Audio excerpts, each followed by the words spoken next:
Becky Little is here to talk about the policies dealing with health, her oversight of some of the health laws that were put into place this last year and the resulting changes to policies. So she is here. Becky, would you like to talk about some of those? While she's walking up, she will never tell you this, but she worked extremely hard, and she has been the go-to in the region for other supervisors dealing with oversight of nurses and health-related issues. She's put together our AED, CPR, response policies, and she continues to be our resident expert, and I'm very proud of her work and proud to work with her. Thank you, Matt. Thank you I'm going to just take a couple minutes to talk to you about the new law. It's called the Smart Heart Act, and it was passed this summer and enacted July 1 for this school year. So basically, in a nutshell, it's the law requires an AED to be available within 3 minutes of school youth activities, athletic activities.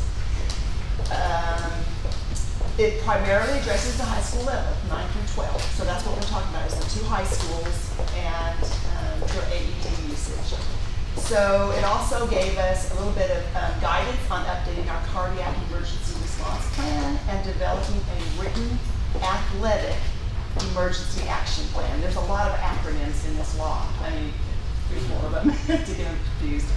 But basically, in our consent agenda tonight is our cardiac emergency response plan with our protocol, and also the 2 new laws that were, the 2 new board policies, that were developed due to this law, which are 3.202.3, automated external defibrillators, and 4.301.6, which is called athletics emergency action plan. So we did work this summer, and we developed our cardiac emergency response plan. We met with the athletic trainers, and I just want to take a brief second to give a shout out to our great athletic trainers, Chase Johnson's at Volunteer, Marissa Oakley at Cherokee. They do a fabulous job treating kids, keeping them safe. They go above and beyond, so I just wanted to recognize them briefly. Let's talk about AEDs. So before this law, we had 23 AEDs. It was required to have an AED in every school.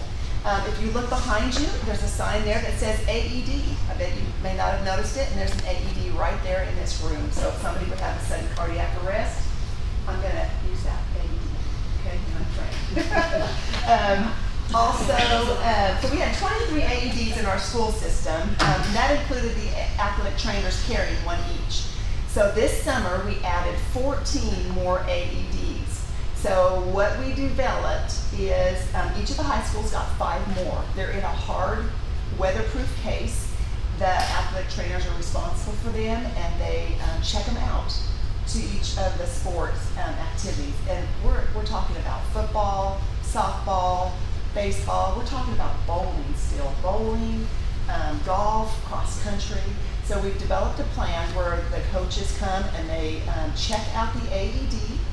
They have it available for any kind of emergency, and then the athletic trainers are responsible for monitoring it, keeping track of all the AEDs. So it's a good plan, and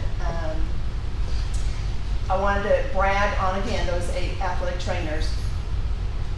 Besides, we're being very proactive. I'm really pleased with this part. So besides purchasing 5 AEDs for our high schools, we also are being very proactive, and we bought 4 additional AEDs for our middle school athletic programs. So we would like to add to those, but right now all the middle school athletic directors that are responsible for their AEDs have an AED available that they can take out to their programs. I really feel that middle schools are very vital and need to be included in this. So again, we're going to work on that as funds become available to possibly add more AEDs to the middle school level. Do you have any questions? I do. Yeah. Do those travel on the team buses as well? No, well, what we do is we keep them, so we're going to keep them local. So if they travel to another school, that school would have an AED available. Right, but I'm talking about like something happens on the bus going to and from. So we don't have AEDs available for buses at this time. Okay, thank But you. all the athletic activities are covered, so Right. we made, like golf, they practice at McDonald Hills. So we may check it out and keep it there, you know, for that season. So it is something to consider, like Becky said, as long as in the future, as we get funds, there's no shortage of potential areas or occurrences where we would maybe use them or need them. So buses may be one of those. We could talk about elementaries at some point. I know Becky's very passionate about this, and rightfully so.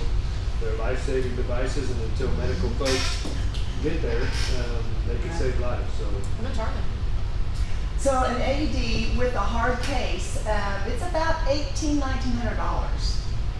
So, and AED, that's just in case you asked. And the pads have to be replaced every 2 years. There is maintenance cost to this. So the pads are about $64 right now. They need to be replaced every 2 years. And then there's the AED battery that's installed in the actual AED. And that is roughly, it's about $189 every 4 to 5 years. So there will be some maintenance costs to the AEDs. We currently have 37 AEDs right now. I also wanted to say that we are a training center. We go around and teach our staff CPR, AED first aid classes. We are a training center with the American Safety Health Institute, and 11 of our nurses are instructors.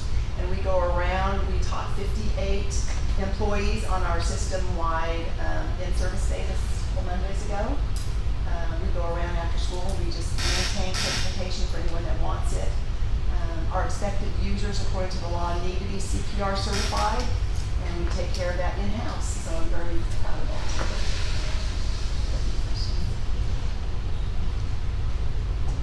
thank you very much. Thank you.